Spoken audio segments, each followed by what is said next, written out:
Hi guys, this is Serena, and I'm here with Lacy Montgomery from the Austin Street Center. She is the Partnerships and Community Engagement Manager. So, talk to us about homelessness and how, we judge the homeless.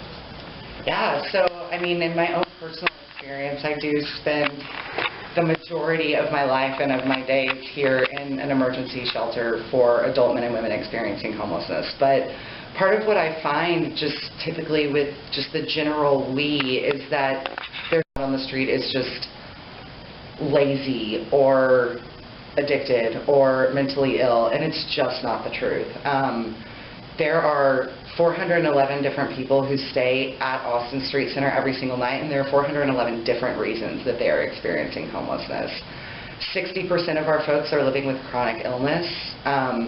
There is some diagnosed and undiagnosed, some medicated and unmedicated mental illness. There is some addiction and some alcoholism, but it's not a true statement for everybody. You cannot put one blanket conception of a person on a group of people. That's just not the truth. This is an issue of humanity, and our basic human needs are food, shelter, water, and human connection. And people who are living in the homeless experience are so often deprived every single one of those things because of a fear or a lack of information that people have, maybe.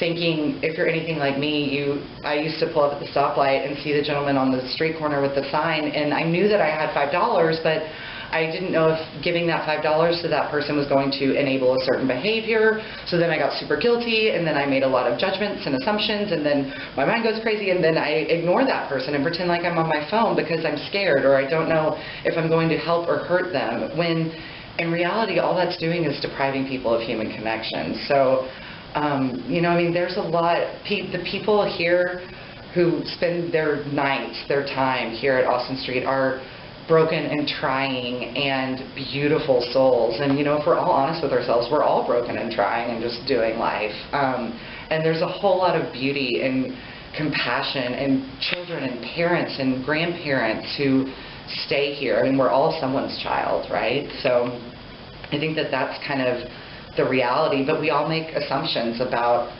everybody on the street is lazy and addicted, and why don't you just go get a job and figure it out? And it's just not that simple, really. So you talked about how Austin Street Center shelter is 411 people. Can you tell us a bit more about the goals of this shelter and how they help the homeless be independent? You bet.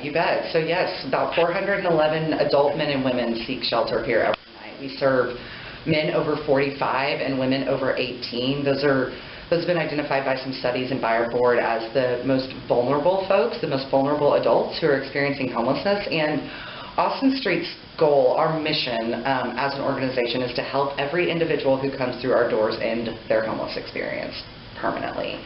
And the reality is that the only end to the homeless experience is a home. That's it.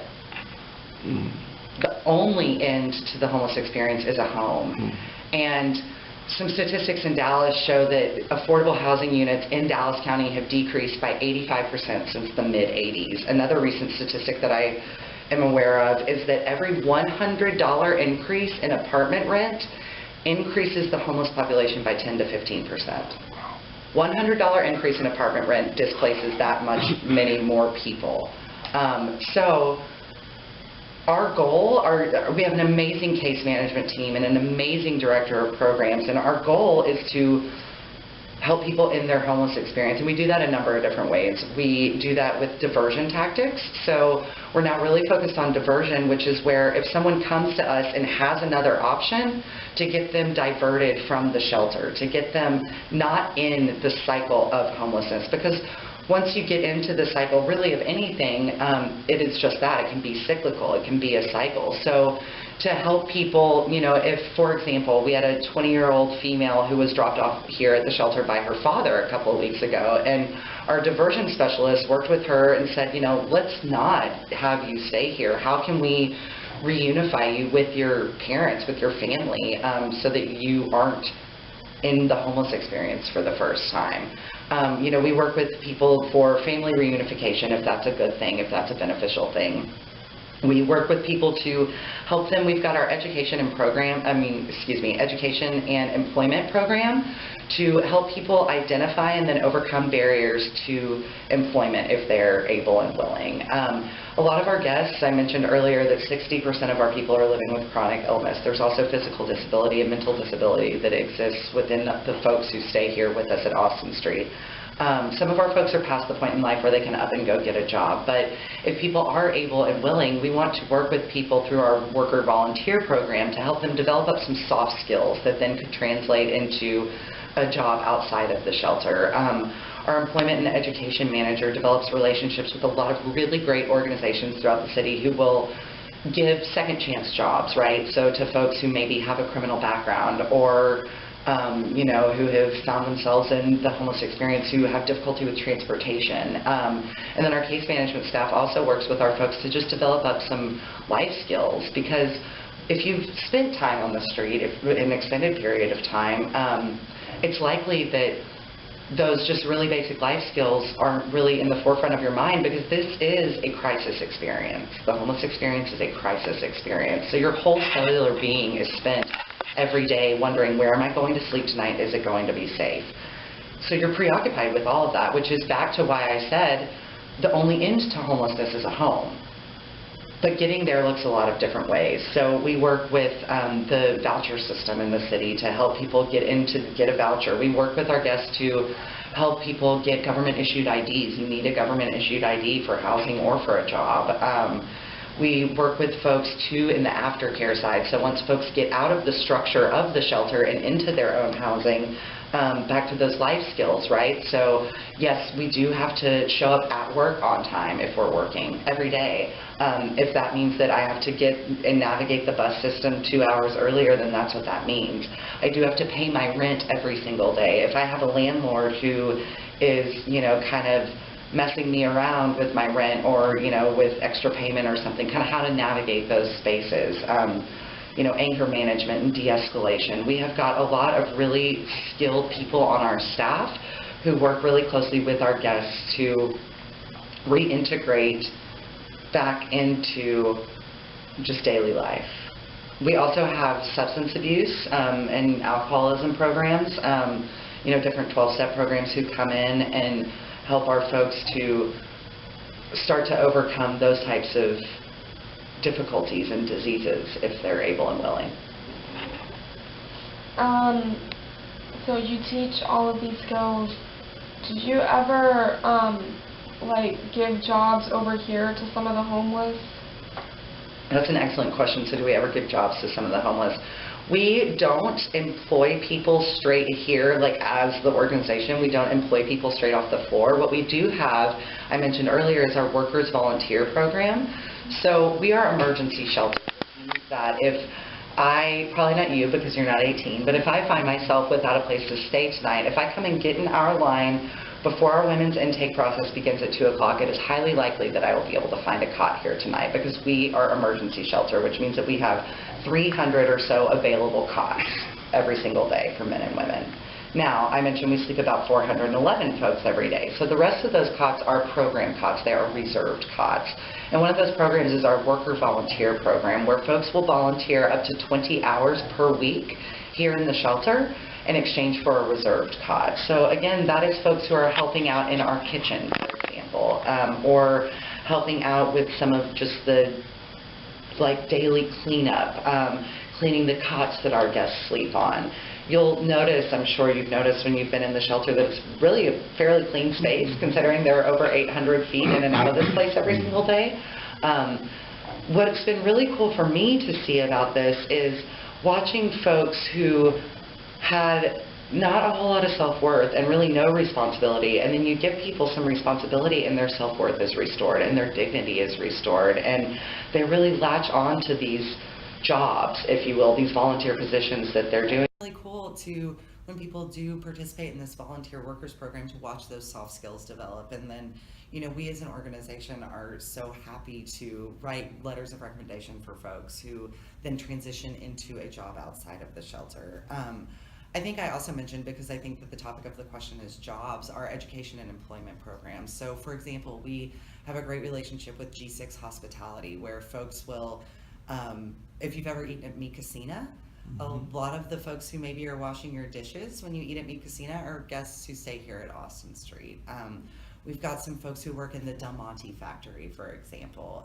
One of the things that I saw recently, one of our former guests, he was an 18-wheeler, a truck driver, and had lost his trucking license. I don't know what the proper term is, but had lost his trucking license, and he moved out and came back driving his 18-wheeler down the street, tooting the horn, and it's just the coolest thing. So our education and employment program does work with folks to get those jobs outside of the shelter. And then we also have folks who are doing those worker volunteer jobs to help develop up some soft skills here in the shelter. Candace gave me her personal success story. Do you know any of the homeless who have any personal stories? You don't have to give names. Yeah, absolutely. I mean, that is one of the greatest joys of working here, is when I come up, on Friday morning and I see my friend, we'll call her Dee. Just yesterday, she had all of her bags full of her stuff and was moving into housing. And part of the heartbreak here is, back to the lack of affordable housing in Dallas, is that you have folks come up who are like, oh my gosh, I got my voucher today, which means that they hope that they're going to get into housing with that voucher. But then the wait time on that voucher is so long that the excitement there then dissipates because they don't actually get that apartment. So then I hear people, I'm getting my apartment on Thursday, I'm getting my apartment on Monday, whatnot. And so to actually see Dee moving out into that apartment was amazing. I've seen so many women from our women's program, our Women's Day resource program, they call themselves the Sisterhood, which I love. I've seen so many of those women move into housing and then come back to the shelter to help out, to just check in and say hey with the case manager who helped them out of this space. Another friend of mine, she also is a D, so we'll call her Dee Dee. But she's got an excellent part-time job at an exercise facility that I just completely love and adore, and she's in housing right now and has her grandkids over for fortnights, and they watch TV together. I see her when I go exercise at this studio, and there's that type of success. And then my friend Lenny, she has moved out with comes back every now and then. She used to work in our clothing room, and comes back every now and then just to say hey, and she's doing great. And her boyfriend was one of the people who watched a cop car go off a bridge and then he was the first person who ran down there and was like help, and saved this police officer's life. And I'm not here to make a political statement, but there's a lot of tension politically with the police and people living in poverty and all of that. And so just to see those two people come together, and that person who was living in poverty actually literally saved that police officer's life. He was honored by the city. Those are just three examples. We've got a gentleman who sits on our advisory board who's a former guest here at Austin Street, and he comes back 3 days a week. He's in housing of his own now, and he comes back 3 days a week and volunteers. And I know when he's here that we're good. We're good all the time, but it's excellent. And one of the things that he said in one of our advisory board meetings was that word on the street, if you're having the homeless experience, is that Austin Street is the place to stay because there is compassion and care offered here. So it's pretty cool. And do you know of ways that other people can donate or volunteer over here? Yeah, absolutely. Ways that people can donate and volunteer. We're a nonprofit organization, so we depend entirely upon groups and individuals and corporations and faith-based groups and just everybody to donate. We've got North Texas Giving Day is coming up on September the 14th, where any dollars that are donated are duplicated isn't the right word, but they're enhanced. It's the biggest giving day. They're matched. Thank you. It's the biggest giving day in North Texas, thus the name. We're always looking for financial contributions. We also depend entirely upon donations for things like gently used clothing for adult men and women, gently used sheets, blankets, and towels. brand new, homemaking baskets that include things, when people move out of the structure of the shelter and into housing, they don't have anything. So things like, a can opener, I can go to the food pantry and get canned goods, but if I don't have a can opener, I can't eat them. So, a can openers and, plates and pots and pans and towels and a shower curtain and a radio alarm clock so that there's some noise and the deafening silence isn't there. We've got all kinds of different great opportunities for individuals and groups to volunteer, whether it's through a facilities maintenance project, all of which can be scheduled through me, or if it's, coming to feed. We depend entirely upon groups to provide and serve 3 meals a day to 411 people every single day of the year. There are all kinds of excellent ways to get involved. I just want to take a moment to thank you for the time that you've given for this project and for this interview. I felt really good helping out the shelter. I had lots of fun last Saturday. It was nice meeting you and Candace and seeing the shelter and helping out. I felt really happy. Right on. Well, and thank you. I love seeing that Austin Street is a big family. It's amazing. It absolutely is. There's community that's built here, which we're all created to live in community, and I think that's the most beautiful and inspiring thing about just this organization and this space. And thank you for your contribution and your support and your help and just being an advocate for what we do. We're really grateful. We really appreciate it. Thank you.